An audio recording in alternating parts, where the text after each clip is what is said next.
What's up, you guys? Welcome back. So for today's video, I thought I would share more about mine and Randy's relationship. If you guys have not seen a toxic love story, I'll link that down below. But I'm going to be telling you guys a lot of stories about Randy and I. One, because I've gotten his permission. Two, because they were absolutely crazy.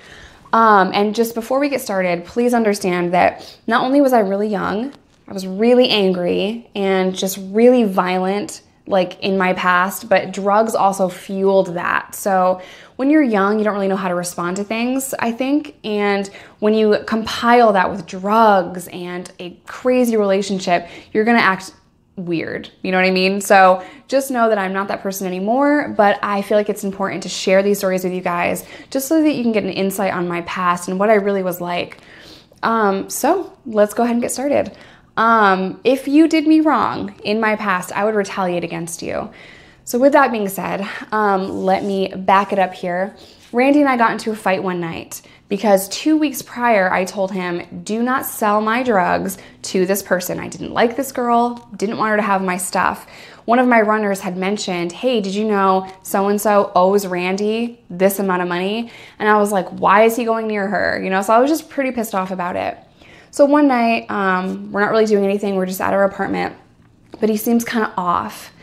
And every time I got a package, I would have to take the drugs and separate everything. This is what we need to sell. This is what Randy can have. This is what I can have. And that's just how I did it for months and months, just to kind of take care of our addiction and take care of us, and then take care of money that I owed to my guy, all the bills coming in and out, money going in and out for my runners. So it was kind of a whole system. So I had just done that day, and I gave Randy what his share was. You know, I gave him enough that it probably should have lasted him 5 days, and he did it all in one day. Or he was lying about doing it all in one day, most likely that. So I kind of got pissed off, and I said, stop being a junkie. Hello, we're both junkies, like, you're crazy. But he got really offended by that, and I knew that he would. I was kind of picking a fight with him just because I was mad. Like, I knew what to say to piss him off. So he got mad and started this crazy fight and decided to grab a bag, you know, grab a duffel bag or a suitcase and pack all your stuff. If you guys know what I'm talking about, like, shit has not gotten real until someone grabs a suitcase and they're packing, you know. That just, like, unleashes a new kind of crazy for us girls, like, you know, at least me. If you reach for a suitcase, I will act crazy. You know, let me help you with that. Let me help you pack that, right? So I'm talking crazy smack to him. I probably hit him. I was probably being crazy and violent because I didn't want him to go, but at the same time, like, my pride was like, you want to leave? Leave. You know, I was crazy. So he left, and I kind of at first thought like he's just going to go to his mom's house, you know, and I was really upset. I probably cried because he left again, and it was just this dramatic scene. Like, I'm so grateful that I don't have to deal with this drama anymore. But I got really high, and I stayed up all night, and it just kind of dawned on me that he was probably with this girl. And I started making phone calls. I'm like, hey, find him. I would do that all the time, you guys. I'd call my runners, I'd call my people, I'd be like, hey, find Randy right now, please. So they found him not very long after he had left, a couple hours probably, and they told me he's with this girl. So I was told he was with the girl probably around midnight, and now I just kept getting higher and higher and higher and more irate and more crazy. And I decided I was going to kill her. Probably Randy too, if he got in my way, because you're not going to disrespect me. You're not going to owe me money. You're not going to sleep with my boyfriend. You're not going to run around town and make me look like a fool. And I built that up in my mind. You know, I'm pacing back and forth in my house, and I'm like, you know what? I'm going to kill her. I didn't tell anyone I was going to kill her, and I didn't call anyone for guns. So the way that I kind of ran my life, ran my business, so stupid, I had my runners keep guns for me. I didn't like to keep guns in the house for obvious reasons. Randy and I fight like crazy. So I had some kind of rationale back then. Randy and I are crazy. We're felons. I can't have guns in the house. I wouldn't even like to keep a lot of my drugs in the house, but that's a story for another time. So I decided I'm going to stab her.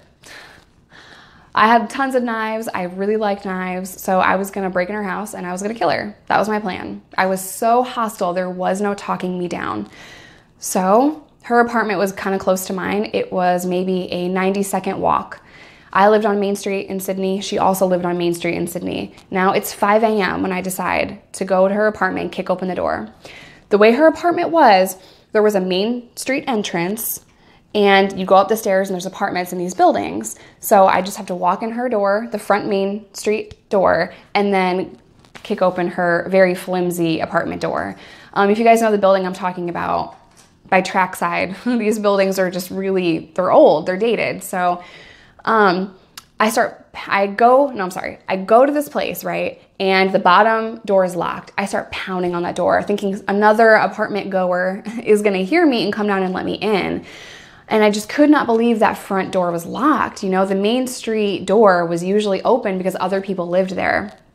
But Randy knew me. He knew that I was gonna figure out where he was. He knew I was gonna come there. And he like bolt locked that bottom door, and it was kind of a thick door. It's kind of heavy. I'm pounding on this door in a blind rage, you guys. I tried kicking it open, but it's just so thick I can't kick it open. I just didn't have that kind of strength. I could kick open like a normal door, like the door to her apartment, but I could not kick open this really thick door. So I'm pounding on it, pounding on it, pounding on it. Now people have noticed there's a little diner right next to this apartment, and like older people that probably knew my family saw me out there pounding on this door, kicking this door, acting crazy, yelling, screaming. I'm just drawing all kinds of attention. I just want her to come downstairs to talk. You know what I mean? Like that's the kind of shit I'm yelling, but like I know what I'm gonna do. I'm gonna kill her. That was my intention. That's what I went there for. I was gonna beat the hell out of her and probably stab her. I would be more specific, but I guys don't want you to think I'm like too crazy, but that was just my intention. That was my thought process. So I'm pounding on this door and people were like, oh my God, what the hell? And I walked away. And it's snowing, it's January in New York, so it's snowing, it's freezing cold, but I was so mad that I didn't even feel it. I didn't even have a coat, I just had like a hoodie on, you know? And I found out later, I decided to go home. I found out later that the girl that was up there was really freaking scared. And she should have been. I went there specifically to hurt her badly. So I found out later, you know, she was up there scared. I went home, I'm pacing, I'm upset, I'm just crazy at this point, you know what I mean? So I decided just to calm down, let it go. I couldn't get in, I couldn't hurt her, I'll get her another time. That's what I thought. Let it go. You're drawing too much attention to yourself, calm the frick down, let it go. So I called my friend the next day, it was around 2 or 3 p.m. And I just said, hey, can you come sit with me? She's like, what? And I'm like, can you just come hang out? Randy left me and I just don't want to be alone. But honestly, I think I had this thought like, I don't want to die alone. I was just doing tons of heroin. I was so freaking upset. I would get suicidal when he left me, and I was just a very weak person. I was so codependent on him that I couldn't fathom being without him. So she came and stayed with me for a couple of days. And one morning, it's like 7 a.m. and I hear a knock at the door. I know who it is. It's a very, very faint knock. I know that it's Randy. And I very slowly got up to answer the door because, I don't know, something in me had just given up, you know? Like, I'm done, I'm tired. I don't want to be with you anymore. I can't deal with this drama. I'll beat up that chick when I see her. You know, I gave up. So I looked through people and I didn't see anyone. He was standing on the side, so he knew I'd look, you know? So he's standing on the side of the thing so I wouldn't see him through the peephole. I opened the door and sure enough, it's him with his duffel bag. And he said, can we talk? I'm like, why? She kick you out? And that was my thought. But what I actually said was, I had my head down, defeated, this horrible defeated look. And I just said, just come in. In like the softest voice ever. And I let him come back. And for the next month, we were at the bottom. I was heavily in debt. I was so depressed. And I didn't really want to be with him anymore. I didn't want to deal with this hell anymore. I didn't want to deal with selling drugs anymore. I didn't want to deal with my dealer anymore. And I was just so like out of my mind. So a month later, Randy robbed a store. And that's when I had the chance to leave New York. I mentioned in a previous video, I left my boyfriend, Randy, and my best friend in jail. But I knew I had to leave in that moment because my friend couldn't talk me out of leaving and Randy wasn't there to stop me. It was literally the only chance I had to break free of that. And I'm so glad I did because I have the most amazing life now.